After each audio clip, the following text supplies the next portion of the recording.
Hello everyone, I hope you all are doing well. Today I'm going to be doing the Evermore Book Tag on my channel, and if you don't already know, I don't think it's something that I've talked about yet on this channel, and it's about dang time because I am a huge Swiftie, and this week actually, we got some really great news in the Swift universe, and that is that maybe potentially Speak Now, Taylor's version, which is one of my favorite Taylor Swift albums, though technically they're all my favorite, is going to be coming out in April 2022. Maybe. Fingers crossed. Knock on wood. So yeah, that is some great news. And so I thought, why not do the Evermore Book Tag now in celebration of that and in celebration of Taylor Swift and all the books that I've read, which is something that I feel like I really haven't talked about a lot on this channel because I've been doing a lot of anticipated reads videos lately and just talking about the books that I want to read. That I haven't really acknowledged the books that I have read. And so I'm hoping that this book tag will give me an opportunity to do that. It was created by YABooksDaily. I'm going to have the blog post and the original questions linked down below. And yeah, I'm going to try to limit my responses to being of books from this past year of 2021 and the year before in 2020, just because I feel like those 2 years are my most well-documented reading years. And it makes it a little bit easier to respond to the questions as well. But anyways, let's get on into it. All right, so the first question is Willow, which is a book with a magical element or that cast a spell on you. And for this book, I'm gonna have to say, hands down, A History of Wild Places by Shia Earnshaw. This book has a magical element because the protagonist is a detective that has the ability to touch objects and envision the person who last touched them and what they were doing. And it totally cast a spell on me, the book that is, because it's a beautiful melange of, I would say, like eeriness and creepiness mixed with thriller, mystery, and also the same vibes as grim fairy tales. And it was such a cool read. Second question is Champagne Problems, a book filled with glitz and glamour. I did read The Great Gatsby in 2020, but I'm going to spare everyone the repetition and the repetitiveness and me talking about a book that everyone and their mother already knows about. So instead, I'm going to mention Too Good to Be True by Carola Lovering, which has a ring on the cover, so I think it qualifies for this question. It's a thriller that is told in three perspectives. One perspective is Sky, a woman who has just gotten engaged to her boyfriend of 5 months. The other perspective is Burke, said boyfriend who is 15 or so years older than Sky and is hiding a secret that he is already married. And the third perspective is Heather. She's 17 in this perspective, and she's trying to break off a messy relationship with the local town bad boy, Burke. And so it's kind of the collision course of these three lives and this relationship told from three perspectives. It's a thriller, so good. So question number 3 is Gold Rush, a book featuring unrequited love. For this one, I'm definitely going to have to mention By Grand Central Station, I Sat Down and Wept by Elizabeth Smart. This is a book that I read for a literature course back in the fall of 2021. And it's heavily inspired really by the author's own experiences. And it follows an unnamed protagonist as she welcomes a man to her California town, only to find that when he does arrive with the ticket that she bought him, he comes with his wife. And it explores unrequited love from her perspective and the years that follow. And then also, I don't know if this is cheating, but I really wanted to talk about my poetry collection at 17. Unrequited love is a trope that I know pretty well, and I do explore it through a series of poems all about, being 17, being in high school in this collection, and it's on Amazon. So yeah. All right, question number 4 is 'Tis the Damn Season, a holiday book. No, a book with a holiday romance. And so for this one, I'm definitely gonna have to mention In a Holidays by Christina Lauren. This book is all about a woman who is kind of going through a quarter-life crisis, but finds solace in this annual trip that her family takes to a Utah Christmas cabin, where she's been spending her Christmases ever since childhood. But things are different this year because her family is going to sell that cabin. And so then she somehow goes into this Groundhog Day scenario where she keeps waking up over and over again, reliving the same day where she finds out about this big announcement, and also is struggling with kind of Unrequited love as well. And so this is like a really cute book. I love it. And all of the epic holiday vibes. So this one is, question number 6 is Tolerate It, a book you loved, but whose sequel didn't love you back. And so for this one, I'm gonna have to unfortunately mention Chain Reaction by Simone Alcalis. I read the first book in her Perfect Chemistry series and I liked it. I did like aspects of it. There were other aspects that I felt iffy about, particularly representation and how people of color were handled in the book. And then as the series went on, I think those issues became more glaring. And so I ultimately chose to DNF Chain Reaction. It just wasn't for me. All right, number 6, No Body, No Crime. A book with a murder to be solved is one that I have a plethora of responses to. I do read a lot of thrillers, but there is one book that I think sticks out in my mind and I feel like isn't talked about enough. And you know, is so underrated, and that is Fragments of the Lost by Miranda. I'm kind of cheating here because it doesn't exactly involve a murder, but it does involve this really unique premise, and I think that's what I love most about this book is the premise. And it's all about this girl who's in high school and her boyfriend died, and it's been several months, and his mom finally calls her up and asks her to help clean up his room. And so as she's cleaning up his room, going through all of his artifacts and objects in the room, she starts to realize that maybe he didn't just die in a car crash, and maybe there's more to his life than she ever knew. So it's all about that. Such a good and interesting book. Interesting in the best way. I don't think I've ever read anything like it, and I totally think it needs more hype. So question number 7 is Happiness, and it centers around a book that broke your heart in a good way. I have 2 books to mention for this in the sense that they both were really hard to read, but I feel like I gained so much from reading them. And those 2 books are My Dark Vanessa by Kate Russell, and also What We Saw by Erin Hartzler. What We Saw is a book that I read in early 2021, and it centers around this girl named Kate the morning after a party, and she basically remembers getting very inebriated, doing shots with a girl named Stacy, and then the boy next door, Ben, driving her home early from the party, you know, taking her keys, driving her home. And so she only really remembers that night in flashes, but then Stacy accuses one of the boys at the party of sexual assault.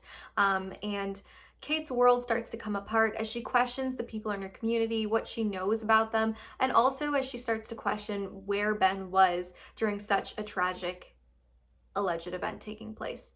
And then the second book that I read that also was similarly and thematically heart-wrenching was My Dark Vanessa, like I mentioned, by Kate Russell.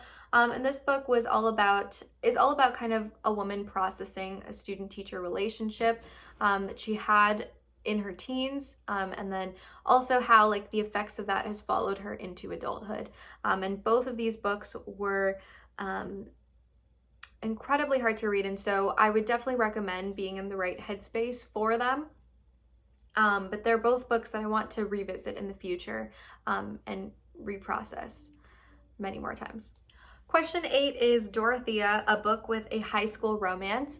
There are so many that I could answer for this again because I do read a lot of YA contemporaries, though I want to mention 2 books that I especially loved, and those are Today, Tonight, Tomorrow by Rachel Lynn Solomon. This one has received a lot of attention on TikTok, I know, and it basically follows these 2 academic rivals who are competing for valedictorian, like the day that the results are going to be announced, and as they're doing like this school scavenger hunt together, and they have to work together for the first time, and sparks fly and all of that.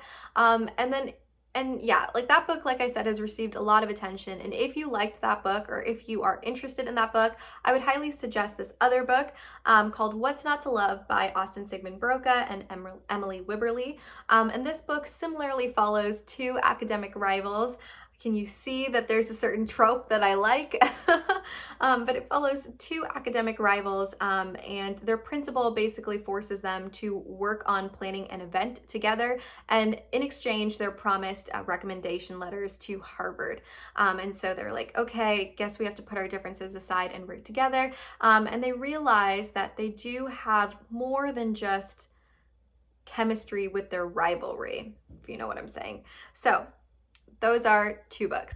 Question number 9 is Coney Island, a book that you can't wait to be released. I just did 2 videos all about anticipated releases, both in the month of February and also just in the greater year of 2022 as a whole.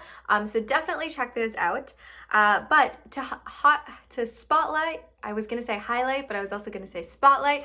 To highlight one of those books, I have to mention See You Yesterday by Rachel Lynn Solomon, which comes out on May 3rd. This book is all about a college girl who is having a disastrous first week of college, and then she becomes trapped in this Groundhog Day scenario where she kind of relives the same day over and over again. But the twist is that her love interest is also trapped in this time loop, and they have to find a way to break it together. So sounds super interesting, all the good vibes, and it has a similar cover design to Today, Tonight, Tomorrow, so you know I am sold.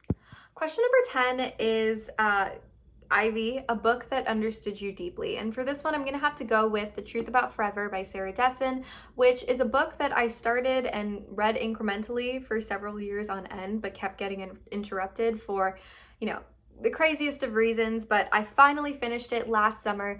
And honestly, I think few authors, in my opinion, write about coming of age and being a teenage girl in the same way, in a way that is at least comparable or comparable to Sarah Dessen. I feel like so many of her books could answer this question, but specifically The Truth About Forever follows a girl named Macy who feels like everyone has kind of mapped out her life for her. Her boyfriend, who is very academic and high achieving, is away at brain camp, and he's encouraged her heavily to take over his job at the library and also take on these SAT prep sessions. And then her mother similarly has a vision for who she wants Macy to be, and over the course of the summer, Macy makes choices such as signing up for this chaotic job at the Wish Catering Company where she has a found family moment, and other choices like that that kind of push her out of the path that she's been on for so long, and really invite her to think about who she wants to be and who she is. And so I love this book so much. Question 11 is Cowboy Like Me, a Western or a book with a Western thrill. And to be honest, I think I've read one book that is a Western ever, and it's one I only finished half of, and it's this book. So question number 12 is Long Story Short, and it's a book under 300 pages. So the shortest work or piece of work that I read is a play between the years 2020 and 2021, and it clocked in at 40 pages, and it was Oedipus Rex by Sophocles.